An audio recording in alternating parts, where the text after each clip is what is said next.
नमस्कार, मैं हूं जमशेद खान और आप देख रहे हैं 24 टीवी नेटवर्क राजस्थान। और मैं आपके साथ आज मैं हूं संदीप बोहरा के साथ। और लगातार जैसे राजनीति की हम बात करें, काफ़ी लंबे समय से सक्रिय हैं राजनीति में और अच्छी छवि के साथ माने जाते हैं। आज हम संदीप बोहरा जी से जानेंगे कि जो लगातार इतने समय से धारोड़ा में अपने राजनीति के कार्य में लगे हुए हैं, उनकी जुबानी से देखेंगे क्या आने वाले समय में जो चेयरमैनी का जो चुनाव लड़ रहे हैं और लोगों के बीच में किन किन मुद्दों पर जा रहे हैं। पहले भी अच्छे काम कर चुके हैं और ये नया इनिशिएटिव क्या काम करेंगे आने वाले समय में। सर, स्वागत है सर 24 टीवी नेटवर्क में। लगातार आप थैंक यू।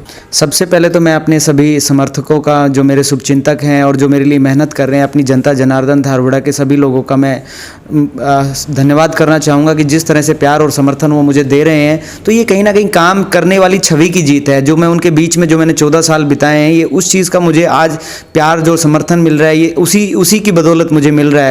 और मैं अपनी धारवाड़ा की जनता के प्रति मेरी जवाबदेही है, मैं उनके लिए काम करना चाहता हूं। और मेरी इच्छा है कि मेरे पास अगर कोई भी काम लेके आता है तो मैं बिना देरी से सिंगल विंडो सिस्टम के तहत उसका काम करके दूं।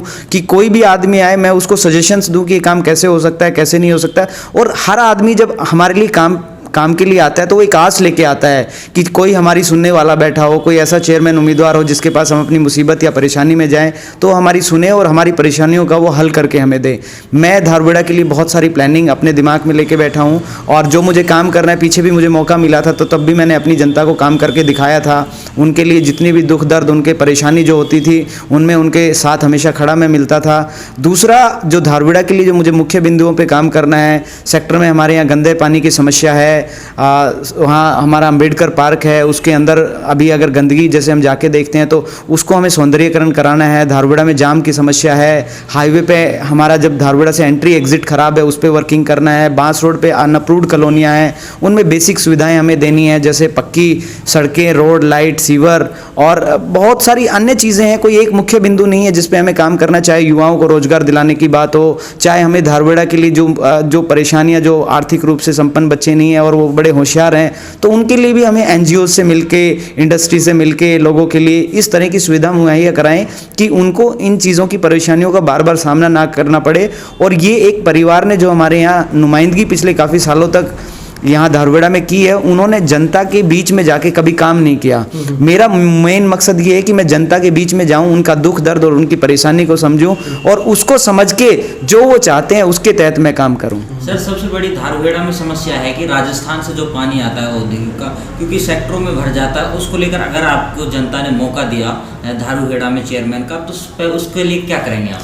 मैं प्रोमिस या फिर झूठे वादे पे यकीन नहीं करता हूँ, मैं डिलीवरी में यकीन करता हूँ और मैं आपको करके दिखाऊंगा कि वो कैसे काम हो सकता है। जब आपने ठान लिया तो काम कोई भी, मतलब ऐसा नहीं कि वो बड़ा है, हर काम को किया जा सकता है। सिर्फ इच्छा शक्ति होनी चाहिए और करने का एक मादा आपके अंदर होना चाहिए और मैं ये करके दिखाऊंगा। मैंने पहले जब 6 महीने का मेरा कार्यकाल छोटा था, अगर 5 साल आप लोगों का प्यार और समर्थन जनता मुझे देती है और आप लोगों को 30 तारीख को रिजल्ट हमारे फेवर में आता है तो डेफिनेटली मैं इन सब चीज़ों पर काम करूँगा। कई बार ऐसा होता है कि जो जनता होती है ना, वो मतलब जनता की बात लोगों तक पहुंच नहीं पाती है, तो जो सरकार की कई योजनाएं आती हैं वो उन तक पहुंच नहीं पाती, उसके लेकर क्या रणनीति रहेगी? मैं धारवाड़ा में गली मोहल्ले और मैं कॉलोनियों तक जाके जागरूकता फैलाऊंगा और जो ज़रूरतमंद लोग हैं, जिनको ज़रूरत है सरकारी योजनाओं की, उनको जाके बताया जाएगा, जागरूक किया जाएगा। क्योंकि जागरूकता फैलाना ही समाज में अपने आप में बहुत बड़ी बात होती है कि उनका कोई ऐसा उम्मीदवार हो जो उनके बीच में आके उनका जितनी परेशानियां हैं उनको समझ के सरकार की तरफ से वो आपको जो भी सर्विस दिला सकते हैं, जो भी फैसिलिटीज़ दिला सकते हैं, वो सब दिलवाएं। सर, आप भी एक युवा हैं और युवाओं के लिए, क्योंकि युवा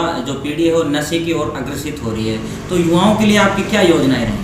युवाओं को अगर आप जैसे नशे की तरफ ये जा रहे हैं, अगर उनको रोजगार मिलेगा, वो काम धंधे पे जाएंगे तो वो इस कुरीतियों में नहीं पड़ेंगे और उनकी ये जो जॉब दिलाने का काम है, आज बेरोजगारी बहुत ज़्यादा हमारे सामने सर उठाए खड़ी है, तो हमारे यहाँ इंडस्ट्री एरिया है, रोजगार हमारे यहाँ है, लेकिन उसको तराशने वाला कोई व्यक्ति चाहिए, उनको सलाह देने वाला और सजेशन देने वाला कोई व्यक्ति चाहिए। और मैं अपने युवाओं की परेशानियों को समझता हूँ, एक तरफा फैसले नहीं लेता, दोनों चीज़ों को समझ के, क्योंकि युवाओं को जब हम रोजगार देंगे तो वो अपने काम धंधे पे जाएंगे और जब काम धंधे पे वो जाएंगे तो उनके पास समय ही नहीं होगा इन सब बुराइयों में पड़ने का। सर, कुछ कंपनियां ऐसी होती हैं जो लोकल बंदों को रोजगार नहीं देती है, यहाँ के जो लोकल बंदे हैं उनके लिए क्या रहेगा? ऐसा नहीं है कि कंपनियां किसी को नौकरी देने से मना करती है, बस ज़रूरत होती है कि कोई उनका माध्यम बन के उनको रिकमेंडेशन कर दे कंपनियों तक। मैंने पहले भी जब मैं पिछले 2008 से लेकर आज 2020 तक बहुत सारे बच्चों को नौकरी लगवाने का काम किया है। कोई मेरे पास आया है, कोई नहीं आया तो मैं उसके बारे में नहीं कह सकता, लेकिन जो मेरे पास आया है मैं कंपनियों में मैंने बात की है और उनको जो दिया गया है, ऐसा नहीं कि लोकल होने की वजह से उनको नहीं दिया जाता, जो जैसा पढ़ा लिखा होगा उसको वैसा काम मिलेगा। जिस तरह से धारूहेड़ा में आपके प्रति माहौल चल रहा है, तो आप अपनी जीत के लिए कितने कॉन्फिडेंस हैं? ये जाके मेरी जनता से पूछिए, मैं उनके दिल में बसता हूँ और मेरे लिए वो चारों तरफ, मैं किसी अपने जैसे समर्थक या मेरे जो साथी जो मेरे समर्थक हैं मैं उनसे मिल भी नहीं पा रहा हूँ, क्योंकि एरिया बड़ा होगा और समय बड़ा कम है। मैं जाता हूँ, सब लोग उम्मीद कर रहे हैं कि संदीप बोहरा हमारे पास है और मैं कोशिश भी कर रहा हूँ कि मैं उन तक पहुँचूँ, लेकिन चूंकि उतना ही टाइम मेरे पास होता है जो 24 घंटे दिन के हैं, उस समय के अंदर मैं जितने लोगों तक पहुँच पाता हूँ उतना हो जाता है, फिर रात हो जाती है, तो लोगों को मैं परेशान नहीं करना चाहता, इसलिए दूसरे दिन मुझे वहीं से शुरू करना पड़ता है। तो मैं अपने लोगों तक पहुँचने की पूरी कोशिश कर रहा हूँ और लोग अपने अपने स्तर पर जुटे हुए हैं, वो मेरे लिए मेहनत कर रहे हैं। मैं उनसे सिर्फ एक निवेदन करूंगा कि 27 तारीख तक अगर मेरे से कोई भूल हो जाए, कोई मैं फ़ोन ना उठा पाऊं या मैं मिलने में थोड़ी कहीं भूल मुझसे हो जाए और आप तक पहुंच ना पाऊं, 27 तारीख तक आप डटकर मेरा ये किताब का निशान है इसका प्रचार कर देना, और 27 तारीख के बाद जब आपको मेरा जैसा समय चाहिए मैं आप लोगों के बीच में हमेशा आप लोगों के लिए 24 घंटे का आपको खड़ा मिलूंगा। मैं अपने लोगों से निवेदन ये भी करूंगा कि वो मेरा जो किताब का है, ये किताब खुशहाली और तरक्की के लिए, जब हम पढ़ते हैं किताब के लिए, जब भी कोई बच्चा पढ़ता है तो ये खुशहाली और तरक्की की किताब होती है। इस किताब के लिए वो जाएं और लोगों को बताएं कि ये धारूहेड़ा की तरक्की और खुशहाली की किताब है। संदीप बोहरा की जो किताब है, इस किताब से ही हमारी जो प्रोग्रेस होगी, धारूहेड़ा की प्रोग्रेस होगी, वो इस किताब से ही संभव है। आप लोगों को जाके समझाएं और अपने आप को संदीप बोहरा मानकर ये इलेक्शन लड़ लें। मैं आप तक जैसे जैसे मेरा रूट आता रहेगा मैं आप लोगों के पास आता रहूँगा और मैं सभी के पास पहुंचने की कोशिश भी कर रहा हूं, लेकिन किसी वजह से मैं किसी के घर जाऊं और वो वहां पे ना हो और मैं ना मिल पाऊं, तो थोड़े दिन के लिए 27 तारीख तक आप मेरे को माफ़ ज़रूर कर देना इस चीज़ के लिए, लेकिन मैं 27 के बाद ज़रूर आप सब लोगों से घर घर जाकर मिलने आऊँगा।